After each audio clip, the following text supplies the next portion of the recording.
அனைவருக்கும் இனிய மாலை வணக்கங்கள். என்னை போன்ற மருத்துவர்கள் எல்லாம் மருத்துவத்துறை தவிர மற்ற துறைகள் அவ்வளோ ஆர்வம் காட்டுவதில்லை பொதுவாக.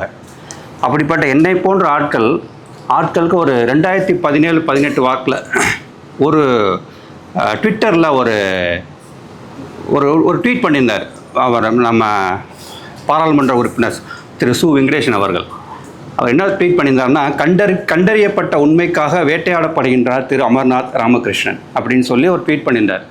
அதுக்கு முன்னாடி வரைக்கும் 2014 அவங்களோட கீழடி இதெல்லாம் ஆரம்பிச்சிட்டாங்க. பட் அவ்வளோ இன்ட்ரெஸ்ட்டில் நான் காமிச்சது கிடையாது. கீழடி அமர்நாத் அவர்களை பற்றி தெரியும், அவர் தலைமையில் தான் நடந்துக்கிட்டு இருக்குன்னு தெரியும். பட் இது என்ன, இது கண்டறியப்பட்ட உண்மைக்காக வேட்டையாடப்படுகின்றார் அப்படின்னு ஒரு ஆர்வம் நமக்குள்ளே தோண ஆரம்பிச்சது. அப்புறம் தான் இணையதளத்தில் போய் சர்ச் பண்ணி பார்த்தப்ப திரு பாலகிருஷ்ணன் அவர்கள் பழைய சீஃப் செக்ரட்டரி ஒரிசா, அவரோட என்ன அவர் என்ன எழுதியிருந்தாருன்னா, இன்னொரு ஆதிச்சநல்லூர் ஆகக்கூடாது கீழடி அப்படின்னு சொல்லி. அசோகா பிராமி எல்லாம் வந்து 2230 260 கிமு காலகட்டத்தை சேர்ந்தது.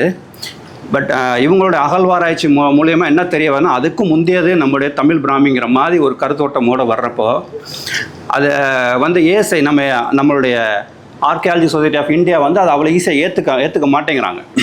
ஏன்னா அவங்கள பொறுத்த வரைக்கும் இன்னும் கொஞ்சம் உங்களுடைய இதில் நீங்கள் சொன்னதில் வந்து ப்ரூஃப் பத்தலை அப்படிங்கிற லெவலில் அவங்க பேசுகிறாங்க. பட் ஸ்ட்ராங்காக திரு அமர்நாத் அவர்கள் நான் சயின்டிஃபிக்காக தான் எல்லாத்தையும் பண்ணியிருக்கோம் அப்படின்னு சொல்லி இன்னை வரைக்கும் நிற்கிறார் அவர். ஸோ அந்த மாதிரி ஒரு ஆளுமையோடு சேர்ந்து மேடையில் அமர்வதற்கு நாங்கள் மிகவும் பெருமை கொள்கின்றோம், உங்களை வரவேற்கின்றோம் ஐயா.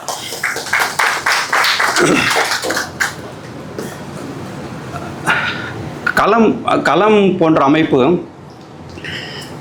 எங்களுக்கெல்லாம் இந்த மாதிரி ஒருத்தர் வந்து ஆளுமைகளை பற்றி இணையதளம் மூலம் தெரிஞ்சு அதை அவங்கள பற்றி நாங்கள் மலைத்து நிற்கிறப்ப அவங்களே நேரடியாக கொண்டாந்து இந்த மேடையில் உட்கார வச்சு அவங்களோட உரையாட ஒரு வாய்ப்பு கொடுக்கறது வந்து களம் போன்ற அமைப்புக்கு அவங்க செய்கிற தொண்டு மிகவும் ரொம்ப பெருசாக இருக்குது எங்களுக்கு ஆக்சுவலாக.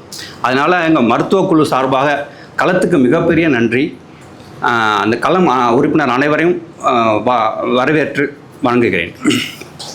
அப்புறம் களம் சார்பாக இன்று வந்திருக்கும் பொதுமக்கள் இலக்கிய ஆர்வலர் அனைவர்களுக்கும் வரவேற்று என் வரவேற்பை முடித்துக் கொள்கின்றேன். நன்றி.